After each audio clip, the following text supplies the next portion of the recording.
Alors avant d'être maire de Montbéliard, j'étais maire d'une commune voisine dans laquelle je résidais, et je réside toujours d'ailleurs, Exincourt. Et en 1980, alors que j'avais... 1989, pardonnez-moi, alors que j'avais pensé donner tout ce que je pouvais donner, j'avais décidé de me retirer. Et c'est alors que des amis sont venus me chercher pour que je me présente à Montbéliard. J'étais à l'époque, depuis 1980, sénateur du Doubs. Donc 1980, sénateur du Doubs, 1989, on vient me chercher, je me présente un peu en dilettante, je ne pensais pas que je réussirais compte tenu de ce que je connaissais de la ville de Montbéliard. Et à ma surprise et à la surprise de beaucoup, j'ai été élu conseiller municipal, j'ai été élu maire de Montbéliard en 1989. Et j'ai eu une vie évidemment très active qui a fait que j'ai pris ma retraite en 2008. Je n'ai pas été réélu à la ville de Montbéliard. Et je suis devenu retraité en 2008. Donc, né en 31, 2008, vous faites le compte. Concernant le jumelage Ludwigsburg-Montbéliard, que signifie pour vous le concept d'amitié entre les villes? Selon vous, quel est l'objectif commun d'un jumelage? Pensez-vous que cet objectif a été atteint pour celui de Ludwigsburg-Montbéliard? Vous savez, le jumelage, c'est comme on veut, ou le début, ou la suite logique d'une opération qui s'appelle la paix entre les peuples. Je crois que le plus important, c'est de favoriser tout ce qui peut conduire à faire en sorte que les peuples ne se fassent pas la guerre. C'est la pire des choses, la guerre. Il y a eu des horreurs pendant cette guerre, il y a toujours des horreurs pendant les guerres.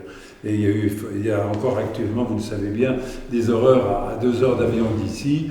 Et si on pouvait jumeler toutes les villes et faire en sorte que les gens puissent s'aimer, s'apprécier, je crois que ce serait vraiment extrêmement important. Alors, vous êtes né en 1931. Vous avez alors sûrement gardé des souvenirs de l'occupation. Au moment de votre prise de fonction en 1989, l'idée de réconciliation véhiculée par ce jumelage vous tenait alors particulièrement à cœur. D'abord, merci de me rappeler que je suis vieux. 1931, oui. J'ai connu effectivement, en 44, 43, j'habitais dans le département du Jura. Et le département du Jura était coupé par une ligne de démarcation fictive. D'un côté, la zone libre, et de l'autre côté, la zone occupée par les Allemands. Et on a vécu des choses pénibles que je n'ai pas rappelées ici. Pénible, vraiment très pénible. Mais il faut pardonner. Les gens deviennent fous quand il y a la guerre. Donc il faut faire en sorte que la folie ne s'empare pas des gens. Donc voilà, cette idée de jumelage me tenait à cœur et je m'y suis beaucoup donné. Donc lors de votre entrée en fonction en tant que maire, et aussi parfois plus tard, avez-vous eu le sentiment que ce jumelage avait besoin d'une nouvelle impulsion? Comme toute construction humaine, comme toute construction qui vit une certaine période, il y a un certain moment, parce qu'il y a des classes nouvelles, comme vous, et entre vous et moi, beaucoup d'autres, parce qu'il y a des constructions nouvelles, parce qu'il y a des gens nouveaux, parce qu'il y a des aspirations nouvelles, il est évident qu'il fallait donner une impulsion nouvelle au jumelage. Le jumelage fait-il partie de l'ordre de la routine pour un maire, ou était-ce, ou bien est-ce encore seulement un domaine restreint en marge des affaires courantes? Je crois que dans le travail d'un maire, il n'y a pas de routine. Si on atteint la routine, il faut vite changer de maire. Parce que ça devient pénible pour lui et on n'avance plus. Donc il n'y avait pas du tout cet esprit de routine. Mais il fallait aussi gagner l'esprit des gens, parce qu'un jumelage, ça n'est pas l'affaire d'un maire avec un autre maire. C'est l'affaire d'un maire qui représente une population, qui représente donc quelque chose qui émane de la population. Et je crois que c'était vraiment là le souci qui était le mien, est de faire en sorte de faire adhérer la population, de faire adhérer les sociétés sportives, de faire adhérer les sociétés musicales, de faire adhérer les employés de la ville, de faire adhérer les employés du jardinage par exemple, de certains secteurs. Et c'était là qu'il fallait gagner les esprits, et je crois que c'est là que nous avons essayé d'être efficaces. En tout cas, que j'ai essayé d'être efficace. Donc, durant votre mandat, de nombreux congrès portés sur des thèmes comme le marketing municipal ont été organisés, avec comme objectif d'apprendre de l'autre.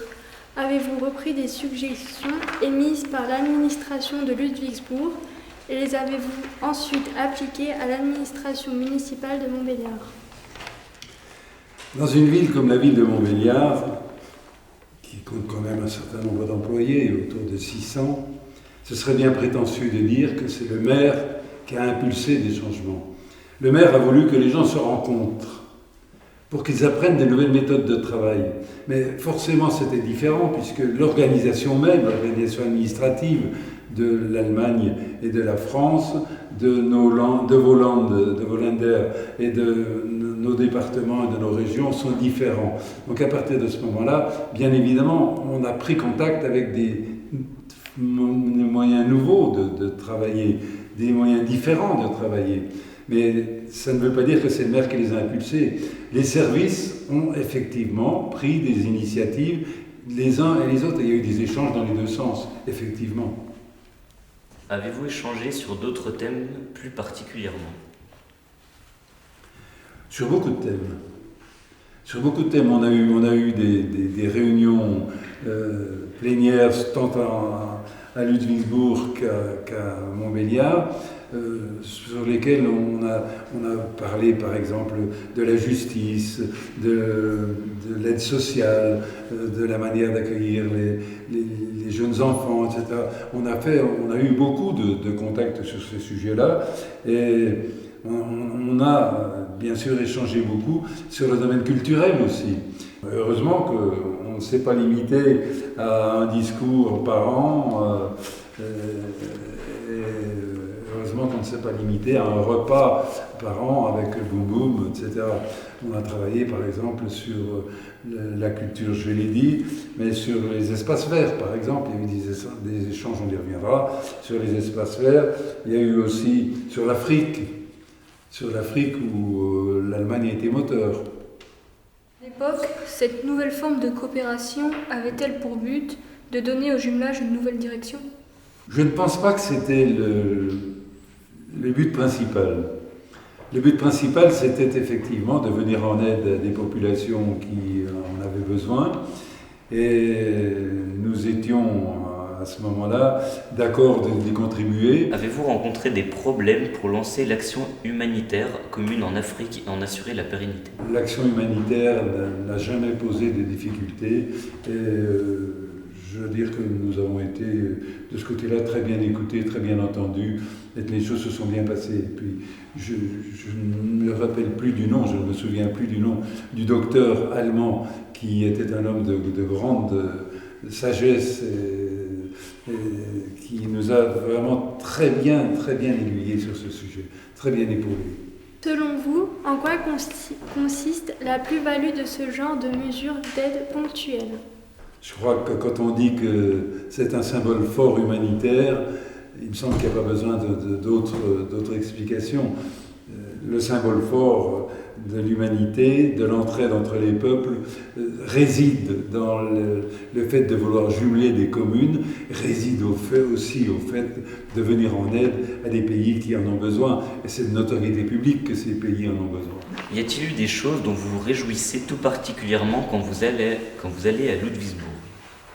Mais la première, c'est que j'ai été nommé citoyen, désigné, élu, je ne sais pas, citoyen d'honneur de la ville de Ludwigsburg, et c'est pour moi une très grande fierté. C'est surtout ça. J'ai d'ailleurs dans mon bureau, que j'ai conservé, alors, les Allemands ne font pas les choses à moitié, nous en France on remet une petite médaille comme ça, là j'ai une médaille qui est plus grosse qu'un camembert, avec un diplôme, donc c'est vraiment quelque chose d'imposant, et que je montre de temps en temps. Et grâce aux rencontres que vous avez faites au cours de ce partenariat, gardez-vous une image de l'Allemagne différente de celle qu'on le véhicule dans les médias et clichés habituels à vos compatriotes? Comment votre perception de l'Allemagne se différencie-t-elle de celle qu'on voit au travers des clichés en France? C'est une question difficile. Donc une réponse difficile. Les clichés que véhiculent les journaux, les médias, d'abord sont bien différents les uns des autres. Tout le monde ne donne pas les mêmes clichés. Ces clichés ont souvent tendance à faire de l'Allemagne le leader de l'Europe, ce qui n'est pas faux sur le plan économique. Mais je crois qu'il y a aussi des choses à prendre dans toutes les nations. Et je n'ai pas, moi, l'impression, en tout cas, que je pourrais renvoyer des clichés différents. Je peux démentir certaines choses qui sont affirmées par les journaux français, parce que certains sont tendancieux, parce que certains rapports sont tendancieux, mais pas vraiment pour troubler l'image qu'on a de l'Allemagne qui est devenue un pays ami. Et c'est heureux. Et c'est heureux. D'autres questions? Haben Sie Fragen? Non.